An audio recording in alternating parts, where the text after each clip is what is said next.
संत रोहिदास महाराज जयंतीनिमित्त थोबळे वस्ती समाज मंदिरात शिवसेनेच्या प्रवक्त्या ज्योती वाघमारे यांच्या हस्ते मूर्तीची स्थापना करण्यात आली। संत रोहिदास महाराज यांच्या जयंतीनिमित्त थोबळे वस्ती समाज मंदिर इथं शिवसेनेच्या राज्य प्रवक्त्या प्राध्यापिका ज्योती वाघमारे यांच्या हस्ते मूर्तीची स्थापना करण्यात आली। त्यानंतर महिला भजनी मंडळाचं भक्तिमय भजन पार पडलं।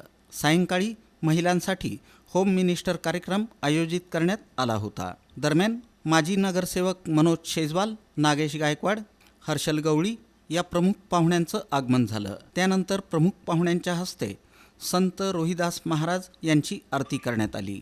होम मिनिस्टर खेळामध्ये विजयी झालेल्या महिलांचा प्रमुख पाहुण्यांच्या हस्ते बक्षीस समारंभ पार पडला। यावेळी प्रभागातील महिला आणि नागरिक मोठ्या संख्येनं उपस्थित होते। या कार्यक्रमाचं आयोजन माता नवरात्र महोत्सव मंडळ, संत गेनुबुवा भजनी मंडळ, राणी लक्ष्मीबाई बहुउद्देशीय महिला संस्थेच्या संस्थापक अध्यक्षा अनिता गवळी आणि विघ्नहर्ता प्रतिष्ठान यांनी केलं होतं।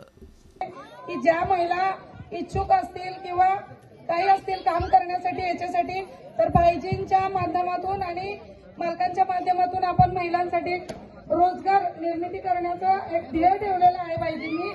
तर त्याच्यासाठी आपल्याला सगळ्यांनी सहकार्य करायचं आहे। आणि हे सगळं लांबतुरे कुटुंब, कांबळे कुटुंब आणि आमचे सगळे म्हणजे इथले ह्या भागातले सगळे माझे बंधू भाऊ भगिनी, हे सर्वांचे मी परत एकदा पुनश्च आभार मानते।